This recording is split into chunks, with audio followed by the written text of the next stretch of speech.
మాజీ సీఎం కేసీఆర్ నివాసానికి బయలుదేరుతున్న సందర్భంగా బీఆర్ఎస్ కార్పొరేటర్ విజయ్ కుమార్ గౌడ్ ను పోలీసులు అరెస్టు చేశారు. ఈ అరెస్టును నిరసిస్తూ అంబర్పేట్ పటేల్ నగర్ చౌరస్తాలోని కార్పొరేటర్ విజయ్ కుమార్ గౌడ్ ఆందోళనకు దిగారు. ఈ సందర్భంగా ఆయన మాట్లాడుతూ కేసీఆర్ ను నేరుగా ఎదుర్కోలేక ఇలాంటి కక్షపూరిత చర్యలకు కాంగ్రెస్ ప్రభుత్వం పాల్పడుతుందని ఆరోపించారు. సీట్ విచారణ పేరుతో దిగజారుడు రాజకీయాలు చేస్తున్నారని విమర్శించారు. ప్రజా సమస్యలను పక్కన పెట్టి కేవలం బీఆర్ఎస్ పార్టీని లక్ష్యంగా చేసుకుని ప్రభుత్వం పనిచేస్తుంది విజయ్ కుమార్ గౌడ్ అన్నారు. ఇలాంటి వైఖరితో కాంగ్రెస్ పార్టీ రోజులు దగ్గర పడ్డాయని వ్యాఖ్యానించారు. ఈ నిరసనతో పటేల్ నగర్ చౌరస్తా వద్ద కొద్దిసేపు ఉద్రిక్తత పరిస్థితి నెలకొంది.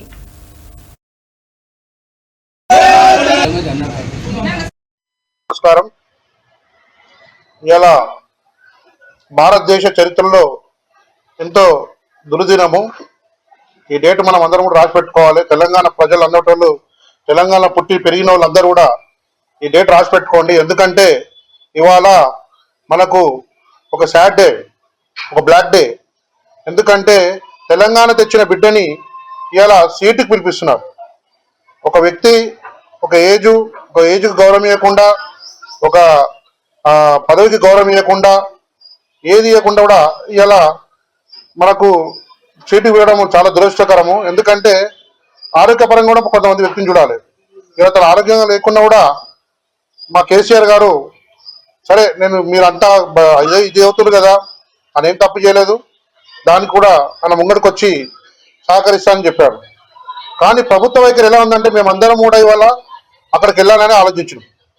మార్నింగ్ వెళ్ళి మా మద్దతు, మా మైనారిటీ సోదరులు, మరి మా మహిళలు, మా నాయకులు, మా పొద్దున్నే మన అందరం కూడా కేసీఆర్కి మద్దతుగా బయలుదేరదాము అని ముంగడికి వచ్చారు.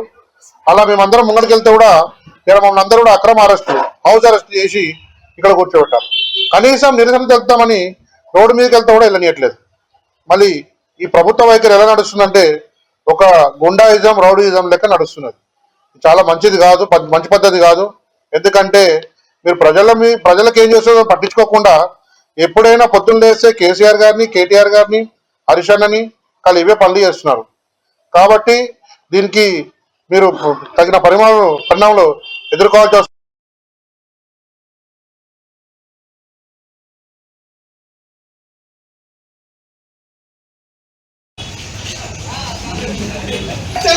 కట్టేస్తే